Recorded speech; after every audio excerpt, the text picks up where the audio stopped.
ಚಾನಲ್ಗೆ ಸಬ್ಸ್ಕ್ರೈಬ್ ಮಾಡಿಲ್ಲ ಅಂದ್ರೆ ಬೇಗ ಸಬ್ಸ್ಕ್ರೈಬ್ ಮಾಡಿ, ಲೈಕ್ ಮಾಡಿ, ಶೇರ್ ಮಾಡಿ, ಕಾಮೆಂಟ್ ಮಾಡಿ. ಇಂದು ಬೆಳಿಗ್ಗೆ ಸೋನು ಶ್ರೀನಿವಾಸ್ ಗೌಡ ಅರೆಸ್ಟ್ ಆಗಿದ್ದಾರೆ.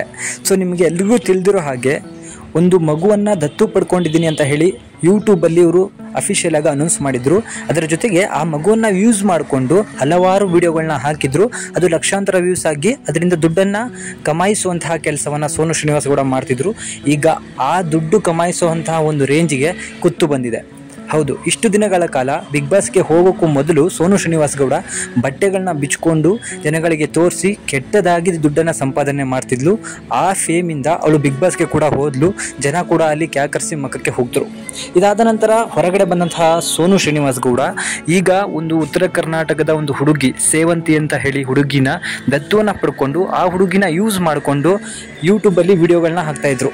ಸೊ ಆ ವಿಡಿಯೋಗಳಿಗೆ ಸಖತ್ತಾಗಿ ಲೈಕ್ಸು, ಶೇರು, ಸಬ್ಸ್ಕ್ರೈಬರ್ಸು, ವ್ಯೂವ್ಸು ಎಲ್ಲ ಕೂಡ ಬರ್ತಾಯಿತ್ತು. ಈಗ ಮಕ್ಕಳ ಸಚಿವಾಲಯದಿಂದ ಸೋನು ಶ್ರೀನಿವಾಸ್ ಗೌಡಂಗೆ ನೋಟಿಸ್ ಬಂದು ಬೆಳಗ್ಗೆನೇ ಇವರನ್ನು ಅರೆಸ್ಟ್ ಮಾಡಿದ್ದಾರೆ. ಹೌದು, ಸೋನು ಶ್ರೀನಿವಾಸ್ ಗೌಡ ಸೇವಂತಿ ಅನ್ನೋ ಒಂದು ಹುಡುಗಿನ ಅವರ ತಂದೆ ತಾಯಿಗೆ ಮಾತ್ರ ತಿಳಿಸಿ ದತ್ತುವನ್ನು ಪಡ್ಕೊಂಡಿದ್ದೀನಿ, ಸೊ ನಾನು ಕಾನೂನು ರೀತಿಯಲ್ಲೇ ದತ್ತುವನ್ನು ಪಡ್ಕೊಂಡಿದ್ದೀನಿ ಅಂತ ಹೇಳಿ ಯೂಟ್ಯೂಬಲ್ಲಿ ಹೇಳ್ಕೊಂಡಿದ್ರು.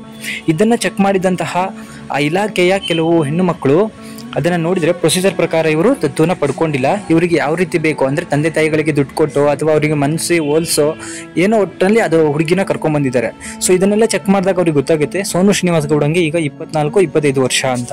ಸೊ ಒಂದು ಮಗುವನ್ನು ದತ್ತು ಪಡ್ಕೋಬೇಕಂದ್ರೆ 25 ವರ್ಷ ಮೀರಿರಬೇಕು, ಹಾಗೂ ಅವರ ಹಣಕಾಸಿನ ಸ್ಥಿತಿ ಚೆನ್ನಾಗಿರಬೇಕು, ಅವರ ಬ್ಯಾಕ್ಗ್ರೌಂಡ್ ಕೂಡ ಚೆನ್ನಾಗಿರಬೇಕು.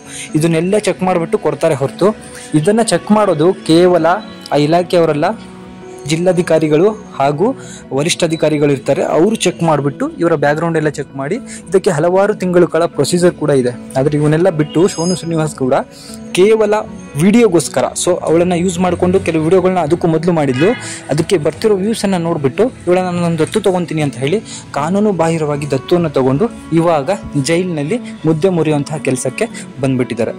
ವಿಡಿಯೋ ಮಾಡಕ್ಕೆ ಯಾವುದು ಕಂಟೆಂಟ್ ಇಲ್ಲ ಗುರು. ಇದೊಂದು ಬದುಕಿ, ಇದೊಂದು ಜನ್ಮವೇ, ಎಂತಹ ದುರ್ವಿಧಿ, ಇದೆಂತಹ ದುರ್ವಿಧಿ.